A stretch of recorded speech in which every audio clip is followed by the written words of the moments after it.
After nearly 3 months, Saber finally handed us a glass of water, and this dry spell is officially over.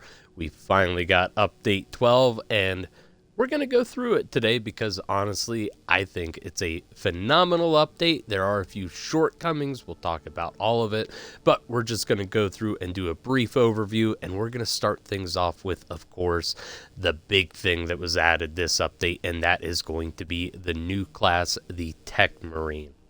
Now, people did get to play this already on the public test server if you're on PC. However, if you're like me, a lowly console peasant, this is going to be the first introduction to the class, and honestly, I love it. I've had so much fun playing it. In fact, I've already gone ahead and hit Prestige 1 already. Truthfully, I think it's a really good class, but it also feels very fair and balanced, and I think it's going to be a class that we're going to be seeing a lot of moving on into the future of Space Marine 2, just because it feels like it has a lot of really good synergy with a lot of the other classes that we already have available. Now, let's go ahead, run through kind of a brief rundown of everything to do with the Techmarine here real quick in terms of weapons and customization, and then we'll bounce on to some of the other goodies that came out with this update. So, in terms of primary weapons, we have 5 choices here. I think they're a very solid 5 choices, but we have the auto bolt rifle. We also have access to the regular bolt rifle, the heavy bolt rifle, which also got a new heroic variant, the Death Watch here. Really, the only big difference is it has an underbarrel grenade launcher. I think this is a pretty fun weapon to use. It's nothing that's groundbreaking. I don't feel like it's overpowered or anything. In fact, as you saw, I still prefer the variant that has a little bit more accuracy. That being said, there's nothing wrong with running the new heavy bolt if you want to, something to at least add a little bit more flair and get some booms going on the battlefield. But we also get to see as well the Oculus bolt carbine, again, one of my personal favorite weapons in this game. I just love it. I don't know what it is about it, but I have so much fun running this. And the plasma incinerator as well. For me personally, so far, I have been using the heavy bolt rifle, the Oculus bolt rifle, and the Combi Melta, which is the heroic variant of the bolt rifle on this class. But truthfully, I feel whatever primary weapon that you want to use, you're going to have a pretty good time with it. Now, the Techmarine does have access to all of the sidearms within the game. We do have the standard bolt pistol, which truthfully, low-key got a pretty phenomenal skin here, thanks to the Raven Guard champion skin. That looks just so beautiful, and I believe actually if you have that skin equipped, it will affect the sound report in the game almost to feel like there's a suppressor on it. We then have the heavy bolt pistol as well, plasma pistol, inferno pistol, and the Neo Volkite. Personally, I've just been running the heavy bolt pistol, specifically the heroic variant, so I can shut anybody up that's trying to call in for reinforcements. Because one of the great things about this class is, as you can see right up here, one of your arms does have a little bolt rifle on it. So truthfully, I really haven't been using my secondary a whole lot on this class, and so just being able to silence anybody calling in for reinforcements, that's really all that I feel that I've personally needed as a secondary on this class. Now, coming into the melee options here, some real big hitters. For starters, we got the Omnissiah axe. This is the new melee weapon that was added to go alongside the Techmarine. Also, there is a heroic variant that has been released alongside it. So if you're like me, you don't want to do just the basic grind of doing every single Omnissiah axe. You can just buy the heroic version, which compared to the regular fencing version, these are both fencing defensive style weapons, seems like just a straight up upgrade. In terms of the heroic perk, the Omnissiah rush will deal additional damage based on the duration of the rush. It's a tactic that I have found has been really good, especially to clear out just swarms of Minoris enemies.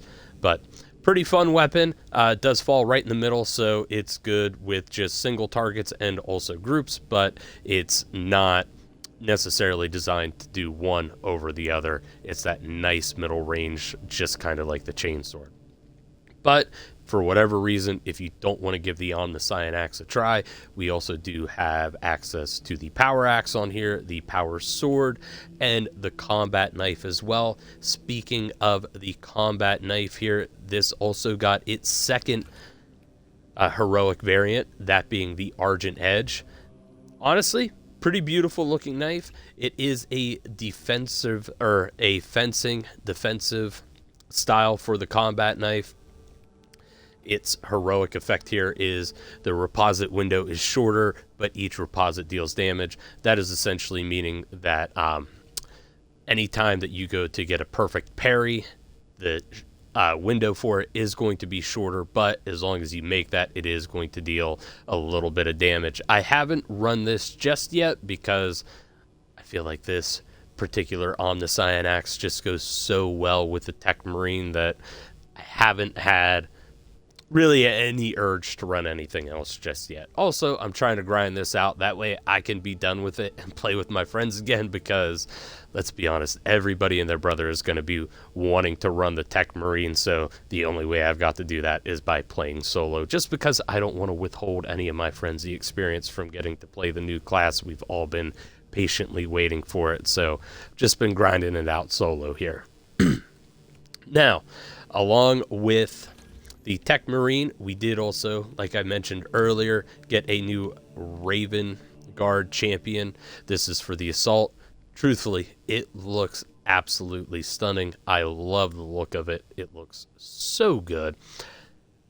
And you can use a lot of these different pieces individually to customize whatever class that you would like to. Now, a lot of people, and I'm going to throw myself in this, we're kind of hoping that you might be able to use some of the armor parts to this specifically for the sniper, since we did get a little bit gypped and we only got, or we got the Salamander champion. I know that's a very hotly contested champion skin, and unfortunately Saber kind of dropped the ball just a little bit.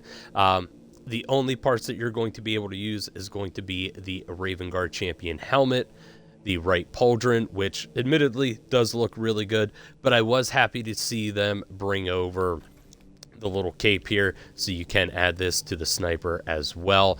But if you are really trying to max out your Raven Guard swag, unfortunately, you're probably going to have to wait until the Raptor cosmetic pack comes out.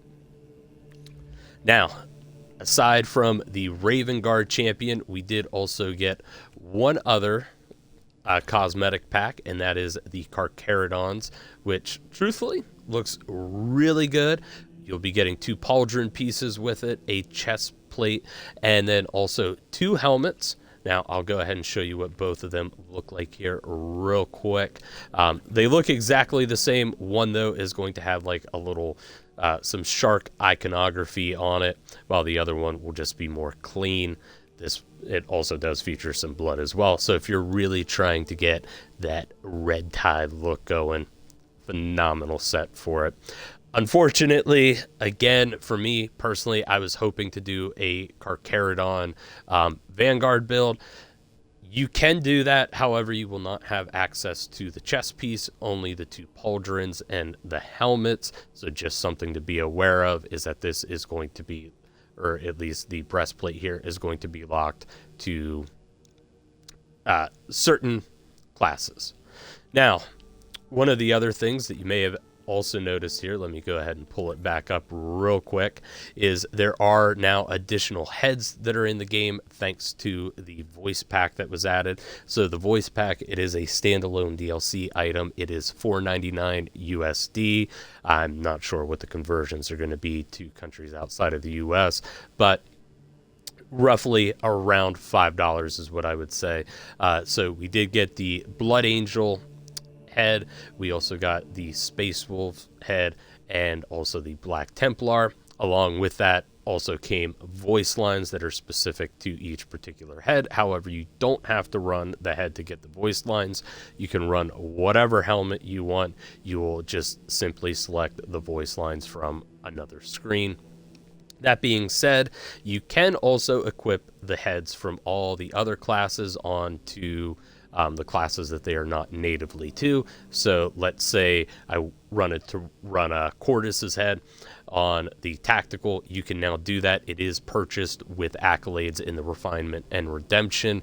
To get all, I believe it'll be all 6 of the heads, it's going to run you about 400 accolades. In terms of customization items within redemption and refinement, this is all that we're getting for this update, which is kind of a bit of a bummer. I know that they've been hinting at adding in some additional Death Watch cosmetics, and I feel like with us only getting 3 heroic weapons this update, doing a little bit more on the customization end, at least from stuff that you can earn in-game, would have been pretty cool to see. But overall, I do feel that both the Raven Guard Champion and the Carcharodon chapter pack cosmetics look really good, so if you want to LARP around as either of them, you can do that. Now, since we were just talking about how there are certain classes where you can't use specific armor pieces, I am going to give you a heads up right now that the Techmarine is probably the worst offender to this. Now, don't get me wrong, as you can see here, as you start using the Techmarine more and more, a lot of the armor pieces that you're going to be able to unlock naturally just by playing the game, they do look really good. However, if you are trying to make your Techmarine look closer to a specific chapter, you're kind of shit out of luck. You do have a lot of options when it comes to helmets. Unfortunately, for every other piece, if it is not native to the Techmarine itself, you cannot use it. Hopefully, this is something that they will address later on in the future, moving forward. It is what it is as of right now. Again, I feel like the armor pieces that you can unlock, they all do look pretty good. That being said, though, I feel like this is just something that should have been fixed before this drop. There was more than enough time. Now, also, not to circle back too much onto the Techmarine before we move to other things here as well, I do just want to throw out here real quick that for whatever reason, there is also a bug going on with the team perks here. For whatever reason, instead of being the normal, I believe it's 50 coins to buy. Each one of these is now 500, so just be aware of that. Now, if you're just looking to go from 1 to 25, you're not looking to prestige, and you want to have access to all the perks, that's not going to be a big deal. But if you are like me, I'll be honest, I wasn't really paying much attention to it up until I started hitting some of the later levels, and I was kind of wondering why I was running so low on coins. Just something to keep in mind. For whatever reason, these are bugged. They cost 500 coins. Hopefully, again, this is something that's going to be fixed later down the road. Now, we did get the voice pack as well. As you can see, they are here. Plus, additionally, if you do equip a different head, you can use those voice lines as well for that specific class. Now, just one thing to keep in mind is that whatever voice pack you select, that will apply to all of your cosmetics. So, as you can see right now, I have the Black Templars equipped. I accidentally did that prior to this, but as you can see, I'm running an Iron Hands. Really wouldn't make sense for them to start praising the God Emperor. You can remove that. However, if I were to then switch over to the Black Templar armor set that I was working on over here, it would also, again, remove that voice pack from there, and I would have to go back in and manually equip it. Not a big deal, but just something to keep in mind, because it can throw you off a fair bit here. So in terms of cosmetics and the new Techmarine class, that's kind of the broad overview of it all. Now, one other thing that I do want to point out here, and we're going to show it right here in the refinement and redemption. I believe this is also another potential bug, but if you had already unlocked the Porphyry, probably butchered the title of that, weapon skin, and the Mark X Tacticus breastplate here that you can see. For whatever reason, I already had them unlocked. However, whenever I signed on to the game, both of these were showing that I still needed to purchase them. Not really a big deal. They're very affordable. They're 500 apiece. However, with the other bug that's currently going on with the team perks for the Techmarine, it's going to be very easy to drain your bank account. So just make sure you're aware of that. Now, moving on into the data vault as well here. There were some new ordeals added. Let's go ahead and pull them up. There were 4 in specific that were added for the Techmarine. So if you're still looking to max out some of the stuff in here, this will help you kind of get through it. And they are very simple and easy to do. As you can see, I've already completed 3 out of 4 of them and closing in on finishing up the 4th one. The first one here is just frag onslaught. Just get 5 or more kills with a single frag grenade while using specifically the Techmarine. Then we have getting kills with the new sentry turrets that have been added. Now these are available on all the operations, not just the newest one. They did go back and add it in so that if you do have somebody that's playing as the Techmarine, you will be able to access the sentry turrets that are on the field. So there's 2 with that. One is for kills, and then you have another one for just simply activating them. Honestly, if you're activating every single sentry turret, you're probably going to get this done in 2 operations. The final one is killing extremists with the servo gun. Now, again, I do feel like there's another potential bug here. Granted, I have been grinding it out a good bit today. As you can tell that I've already prestiged the new Techmarine class. That being said, I had this maxed out, and I can guarantee you I did not have 50 extremist kills with the servo gun. It is what it is. I'm not really going to bitch about this one too much, but just something to throw out there. If you notice that you're getting the notification that you've already completed this, I believe that there are just certain Majora's enemies that are potentially bugged, and if you're killing them, they are counting towards your extremist kills. Now then, moving on over here to the launch bay real quick, we do have, as you can see here, the new map, Disruption. I've had so much fun with this. Now, I have just been playing it solo, so I've only completed up to Ruthless on it. But it's really fun. It's got some great moments to it. Now, this will feature both Tyranids and Chaos, which I personally really enjoyed because we haven't got to see this ever since the game first launched with Vox Liberatus. Now, something else that they added, and I'm very excited about this, excuse me, we do have a private mode available for stratagems, so you can create your own. Now, one thing to take into mind is that once you activate this, the first time it'll tell you you cannot earn accolade points from custom stratagems. Once you've already done one, that warning's going to go away. But just to give you a heads up, in case you're just button mashing real quick and you don't pay attention, and after you complete an operation, you're wondering, why didn't I get anything? Well, just read the thing. But let's take a look at what all we can do here. So you do stick with the traditional difficulties, and that is going to be normal and hard for the stratagems. So essentially think of it as substantial and absolute. You can then pick whichever operation that you want. All 12 of them are available right here. Plus, you can finally disable bots and do a true solo run of stratagems. After that, you then have an entire screen of your buffs. You can activate as many or as few as you want, and then you also have the debuff. So if you are a glutton for punishment and absolute is just not hard enough for you and you want to make it even more brutal, you can turn all of these on and just get your cheeks clapped to your heart's content. But overall, this is everything new that has been added with patch 12. Again, I think it's a really solid update, probably one of the better ones that we have gotten since the game's launched. Granted, there are still a few little quirks going on here and there. That being said, though, I've been having a lot of fun with it. Hopefully you do as well. But as always, thank you for watching, and we will catch you next time.